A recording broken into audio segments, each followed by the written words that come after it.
اعوذ باللہ من الشیطان الرجیم بسم اللہ الرحمن الرحیم واختار موسیٰ قومہ 70 رجلا لمیقاتنا۔ اب ایک تو سزا دے دی گئی، ایک تو پرج ہو گئی، اور یہودی جو ہیں جنہوں نے کہ آخری وقت تک اس کے اوپر قائم رہے انہیں قتل کر دیا گیا۔ اب اس کے بعد ایک اجتماعی توبہ کے لیے حضرت موسیٰ علیہ السلام نے اپنی قوم کے 70 سرکردہ افراد کو لیا، واختارا چن لیا۔ اختارا موسیٰ قومہ 70 رجلا لمیقاتنا، اللہ تعالیٰ ہی نے طلب فرمایا ہے، ہمارے وقت مقررہ کے لیے چن لیے موسیٰ نے اپنی قوم میں سے 70 سرکردہ افراد۔ فلما اخذتهم الرجفۃ، جب وہ آئے ہیں کوہ طور پر یا اس کے قریب، تو ان کے اوپر کپ کپ کی طاری ہو گئی یا زلزلے نے آ پکڑا، یعنی وہ ایک سخت ترین جو ہے ان کے لیے پھر خوفناک صورت پیدا کر دی گئی۔ قال رب، حضرت موسیٰ نے عرض کیا پروردگار، لو شئت اہلکتہم من قبل وایایا، اگر تیری مشیت یہی تھی تو اس سے پہلے ہی ہمیں بھی ہلاک کر سکتا تھا، مجھے بھی کر سکتا تھا، انہیں بھی کر سکتا تھا۔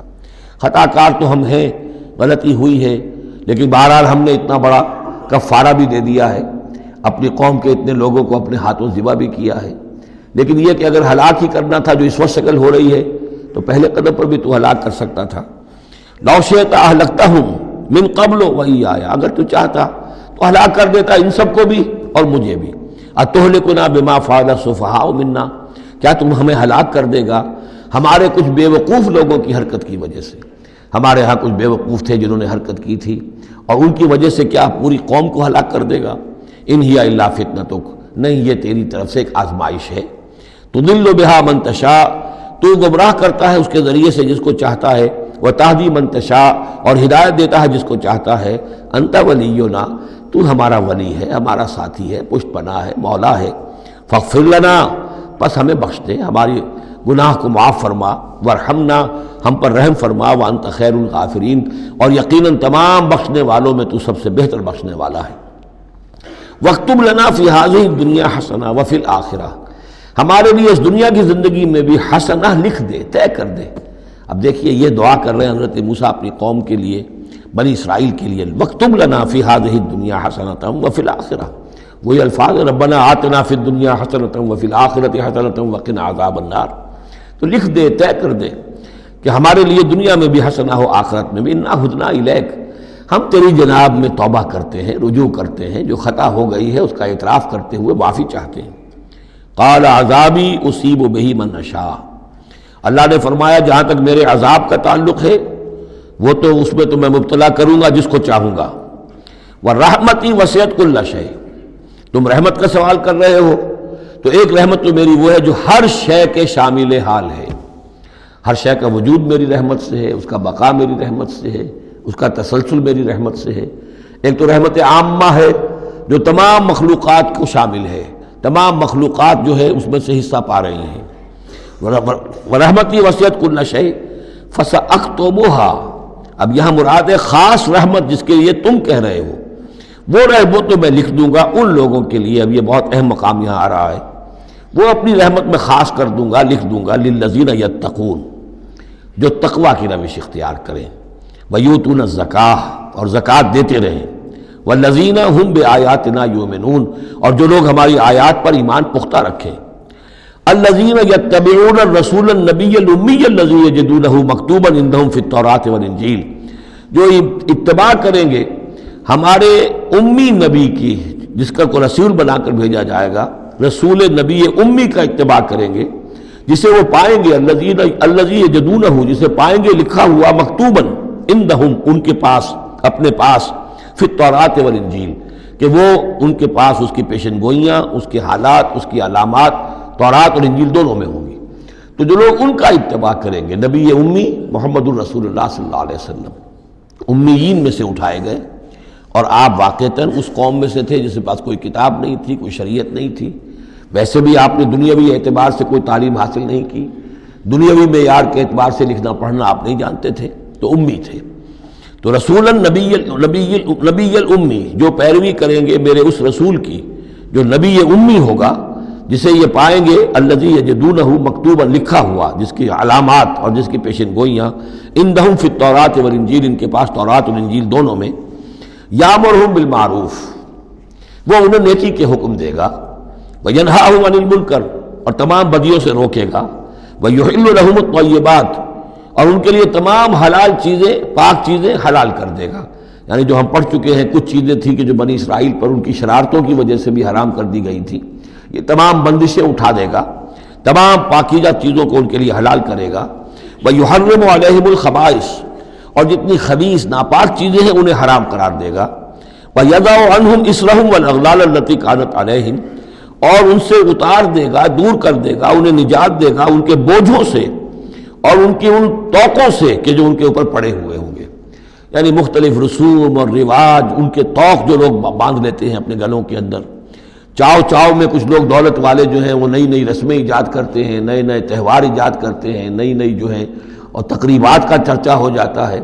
غریبوں کے لیے پھر ان کو پورا کرنا پڑتا ہے۔ شادی بیاہ کی یہ تقریبات ہیں،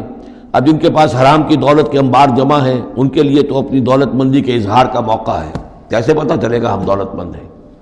اسی طریقے سے جیسے کہ ہندوؤں کے ہاں بنیے کی دولت یا لگتی تھی مکان پر یا بیاہ شادی پر، باقی کھانا پینا ان کے ہاں نہیں تھا، نہ اچھا پہننا، نہ اچھا کھانا، نہ اچھا پینا، لیکن مکان بنائیں گے تو عالیشان، اور دوسرے یہ کہ شادی کریں گے تو پھر ٹھاٹ کے ساتھ۔ یہی ہمارے ہاں بھی معاملے چلے آ رہے ہیں، وہ ہندوانہ پس منظر ہے اور اس میں رسومات ہیں۔ اب یہ امیروں کے لیے تو چونچلے ہیں، غریبوں کے لیے یہ اسر اور اغلال ہیں۔ اسر وہ بوجھ کو جن کو لے کے چل نہ سکے، نتیجہ کیا نکلتا ہے؟ بچیاں بیٹھی ہوئی ہیں، ہاتھ پیلے نہیں ہو سکتے، شادی نہیں ہو سکتی، نہ نومن تیل ہو، نہ رادہ ناچے، نہ سارے تقاضے پورے ہوں، نہ شادی ہو سکے۔ تو یہ جو اسر اور اغلال لوگوں نے، پھر یہ کہ جو سوشل ایولیوشن کہہ لیجئے یا جو بھی اس کے اندر تنزل ہوا ہے، جس کے نتیجے میں لوگوں کے اوپر طرح طرح کی قیدیں آ گئی ہیں، کہیں جو ہے وہ جاگیرداری نظام آ گیا ہے، اس کی قید ہے، کہیں بادشاہت ہے، امپیریلزم ہے، اس کی قید ہے، کہیں سرمایہ دار نظام ہے، اس کا تشدد ہے۔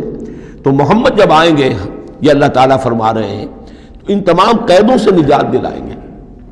ان تمام بوجھوں سے نوع انسانی کو نجات دیں گے، عدل اور قسط کا نظام قائم کریں گے۔ تو وہ چاہے رسومات کی شکل میں ہو اور چاہے یہ کہ ایک نظام ظالمانہ ایکسپلائٹیٹو اگر نظام ہے، ریپریسو نظام ہے، تو اس کو ہٹا کر فالذین آمنوا بہ۔ اب یہ جو الفاظ آ رہے ہیں اس آیت مبارکہ کے، یہ بہت اہم ہے، اس پر میرا ایک پورا کتابچہ موجود ہے کہ جس کا عنوان ہے نبی اکرم صلی اللہ علیہ وسلم سے ہمارے تعلق کی بنیادیں۔ فالذین آمنوا بہ، گنتی کر لیجئے، تو جو لوگ ان پر ایمان لائیں گے، پہلی شرط ہے ایمان، وعزروہ اور ان کا ادب کریں گے، ونصروہ اور اس کی مدد کریں گے، واتبعوا النور الذی انزل معہ اور اس نور کی پیروی کریں گے جو ان کے ساتھ نازل کیا جائے گا۔ اولئک هم المفلحون، یہی لوگ ہوں گے فلاح پانے والے۔ اللہم ربنا اجعلنا منہم۔ اب یہاں تھوڑی سی وضاحت کر لیجئے، فالذین آمنوا بہ، وہ لوگ جو اس پر ایمان لائیں گے۔ ایمان کے دو تقاضے سمجھ لیجئے، ایک تقاضا اطاعت، لا یؤمن احدکم حتی یکون ہواہ طبعا لما جئت بہ، تم میں سے کسی شخص کا مجھ پر ایمان نہیں ہے جب تک کہ اس کی خواہش نفس تابع نہ ہو جائے اس کے جو میں لے کر آیا ہوں، جو احکام میں لے کر آیا ہوں۔ تم اگر جب ایمان رکھتے ہو کہ میں اللہ کی طرف سے لے کر آیا ہوں تو تمہیں ان کو ماننا ہے۔ لا یؤمن احدکم حتی یکون ہواہ طبعا لما جئت بہ۔ دوسرا تقاضا، لا یؤمن احدکم حتی اکون احب الیہ من والدہ وولدہ والناس اجمعین،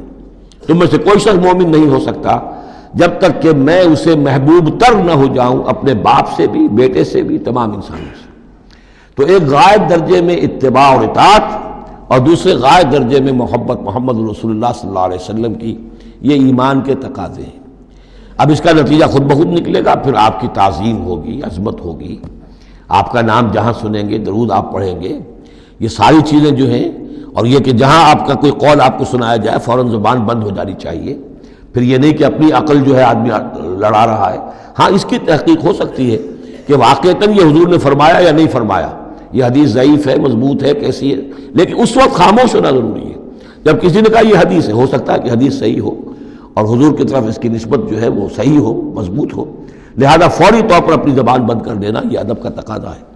تو عزروہ ہو ونصروہ ہو، اور مدد کرے۔ مدد کس کام میں؟ حضور نے ذاتی تو اپنی کوئی امپائر بلڈ نہیں کی، نہ آپ نے اپنے لیے کوئی جاگیر بنائی، نہ کوئی جائیداد بنائی، کس کام کے لیے نصرت چاہیے تھی؟ اللہ کے دین کے لیے۔ اس کے غلبے کی جد و جہد، اس کے لیے بھیجے گئے محمد صلی اللہ علیہ وسلم، هو الذی ارسل رسولہ بالہدی ودین الحق لیظہرہ علی الدین کلہ، اور اس کے لیے پکار ہے من انصاری اللہ، یہ میرا فرض منصبی ہے، اللہ کا دین مجھے غالب کرنا ہے، یہ میری ذمہ داری ہے، کون ہے جو میرا ہاتھ بٹائے، میرا مددگار بنے؟ تو یہ میدان اب بھی کھلا ہوا ہے، دین پہلے غالب ہوا تھا پھر مغلوب ہو گیا، اور اب تو مغلوب ہے پوری دنیا میں، کہیں بھی ہم ایک انچ زمین نہیں دکھا سکتے جہاں کہہ سکے دنیا سے، نوع انسانی سے کہ آؤ اور دیکھو یہاں یہ اصل دین موجود ہے بتمام و کمال۔ تو وہ مشن جو ہے محمد رسول اللہ صلی اللہ علیہ وسلم کا، وہ اب بھی زندہ ہے، لہذا اس کی مدد کرنی ہے۔ وَاتَّبَعُوا النُّورَ الَّذِي أُنزِلَ مَعَهُ، اور اس مشن کی تکمیل میں جو راستہ ہے، جو طریقہ اللہ نے بتایا ہے، وہ اس قرآن کے ذریعے سے ہے، تذکیر قرآن سے، تبلیغ قرآن کی، انذار قرآن سے، تبشیر قرآن سے، تعلیم قرآن کی، یتلو علیہم آیاتہ ویعلمہم الکتاب والحکمۃ ویزکیہم، اس کے ذریعے سے لوگوں کو کھینچو، لوگوں کو نکالو گندگیوں میں سے اور اندھیروں میں سے، لوگوں کے اندر ایمان کی شمع روشن کرو، پھر انہیں منظم کرو، جمع کرو، پھر باطن سے ٹکراؤ۔ فالذین آمنوا بہ وعزروہ ونصروہ واتبعوا النور الذی انزل معہ، تو جو لوگ ان پر ایمان لائیں گے اور ان کی تعظیم کریں گے اور ان کی مدد کریں گے اور اس نور کی پیروی کریں گے جو ان کے ساتھ نازل کیا جائے گا، یعنی قرآن مجید حضور کے ساتھ یہ نازل کیا گیا، بھیجا گیا، اولئک ھم المفلحون، یہی لوگ ہوں گے فلاح پانے والے۔ صدق اللہ العظیم۔